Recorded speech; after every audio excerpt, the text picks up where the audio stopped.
بسم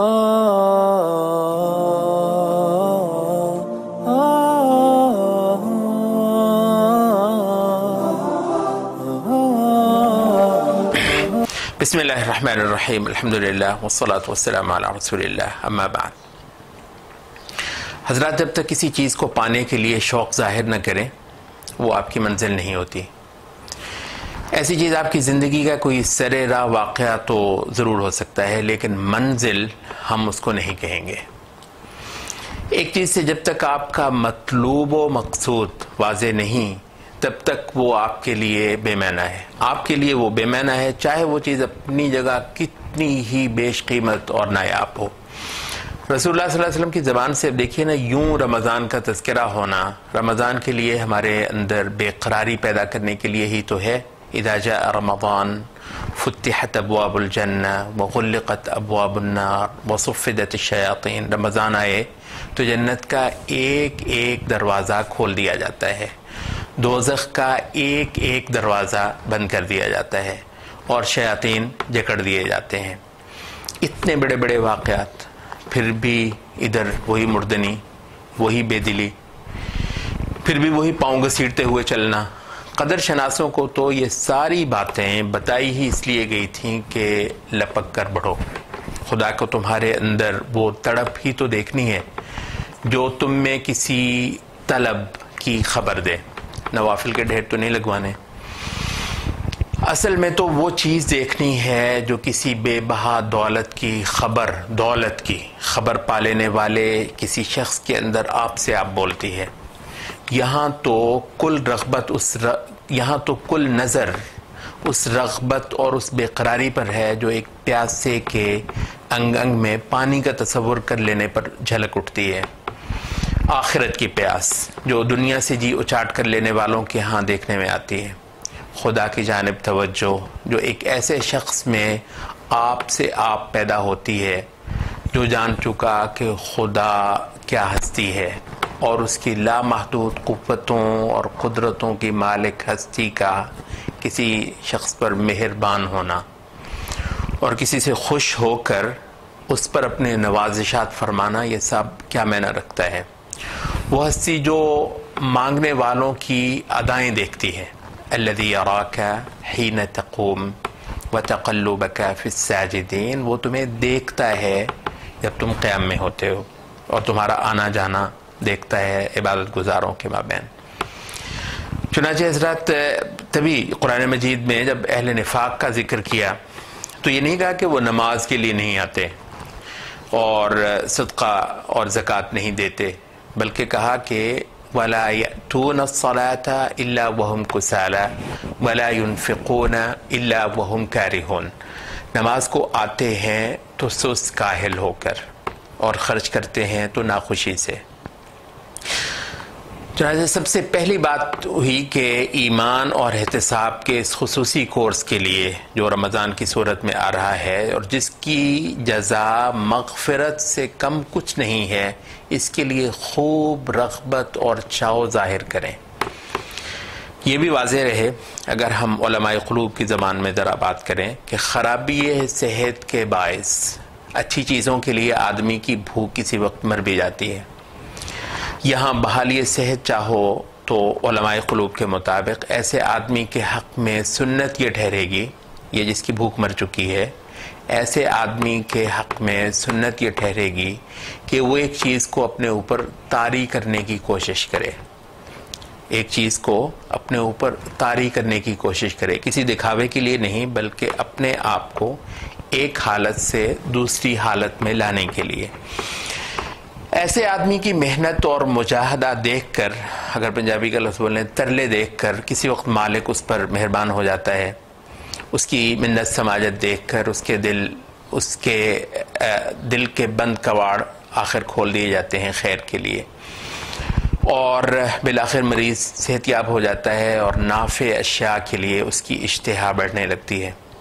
اس مبحث کے سنت میں کئی ایک شواہد ہیں. طب نبوی کے اندر آپ دیکھیے، انما العلم بالتعلم والحلم بالتحلم. علم تو آتا ہے سیکھ سیکھ کر. انما العلم بالتعلم. علم تو آتا ہے سیکھ سیکھ کر. وَإِنَّمَا الْحِلْمُ بِالتَّحَلُّمِ، اور بردباری آتی ہے بردبار بننے کی کوشش کر کر کے. اور فرمایا وَمَن يَتَحَرَّ الْخَيْرَ يُعْطَى، جو شخص خیر کی تلاش میں ہی لگ گیا اس کو خیر عطا کر دی جاتی ہے. وَمَن يَتَّقِ الشَّرَّ يُوقَى، جو شر سے بچ کر رہے اس کو شر سے بچا ہی لیا جاتا ہے. ایک دوسری اس میں حدیث ہے وَمَن يَسْتَعِفْ يُعِفَّهُ اللَّهُ، جو شخص عفت اختیار کرے باقاعدہ اپنے اوپر. وَمَن يَسْتَعِفْ یعنی ابھی اس کو عفت حاصل نہیں ہے، عفت اس کے لیے وہ محنت کرتا ہے تو اس کو عفت بخش دی جاتی ہے، اللہ تعالیٰ اس کو عفت دے دیتا ہے. وَمَن يَسْتَغْنِ يُغْنِهِ اللَّهُ، جو شخص دل کا دولت مند ہونے کی کوشش کرے اللہ اس کے دل کو دولت مند کر دیتا ہے. وَمَن يَتَصَبَّرْ يُصَبِّرْهُ اللَّهُ، اور جو شخص صبر طاری کر لے، یتصبر، جو شخص اپنے اوپر صبر طاری کر لے، یصبرہ اللہ، اللہ اسے صبر دے دیتا ہے. تو چنانچہ حضرات دوزخ سے چھٹکارا پانے کے لیے بے چین اور جنت کے متلاشی ایک شخص کی نظر سے دیکھو، اس پورا یہ جو آ رہا ہے اس کو دوزخ سے چھٹکارا پانے کے لیے بے چین اور جنت کے متلاشی ایک شخص کی نظر سے دیکھیں یہ راتیں کیا کچھ لے کر آتی ہیں. عن ابی ہریرہ رضی اللہ عنہ قال قال رسول اللہ صلی اللہ علیہ وسلم اذا كان اول ليلة من شهر رمضان صفدت الشياطين ومردت الجن وغلقت ابواب النار فلم يفتح منها باب وفتحت ابواب الجنة فلم يغلق منها باب وينادي مناد يا باغي الخير اقبل ويا باغي الشر اقصر وَلِلَّهِ عُتَقَاءُ مِنَ النَّارِ وَذَلِكَ كُلَّ لَيْلَةٍ.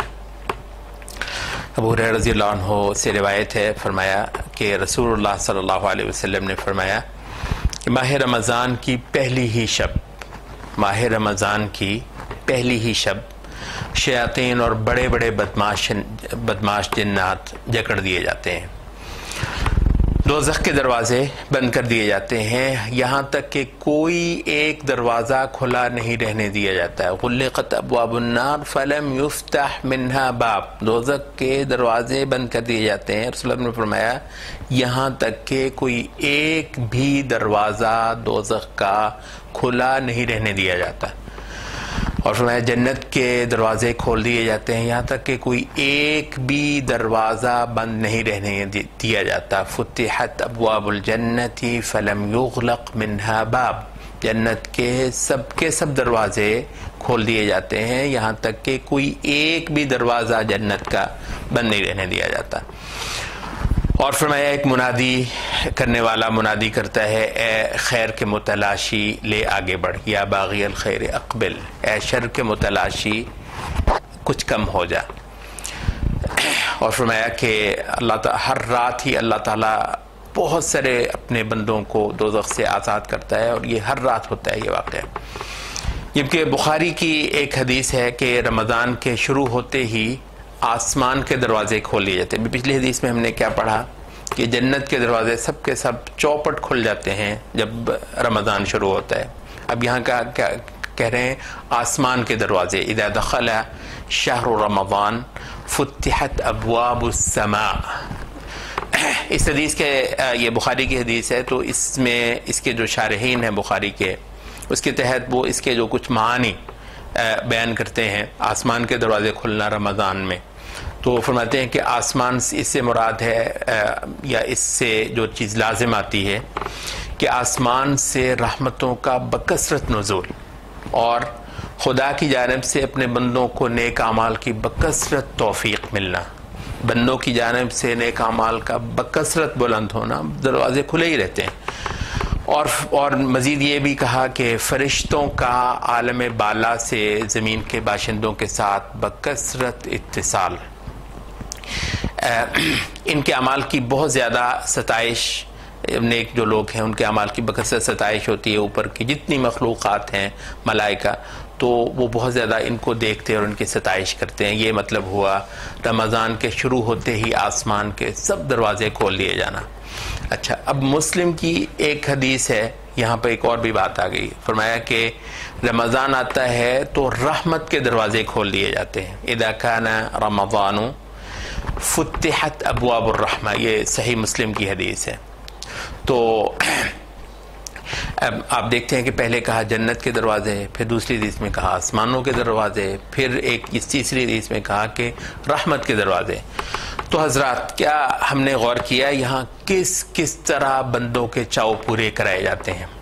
کہیں جنت کے دروازے کھول دیے گئے، کہیں آسمانوں کے دروازے، کہیں رحمت کے دروازے. تو ذرا خود بتائیے بندوں کو آواز دینے اور باریاب کرنے کی اس سے قوی کیا تعبیر ہوگی؟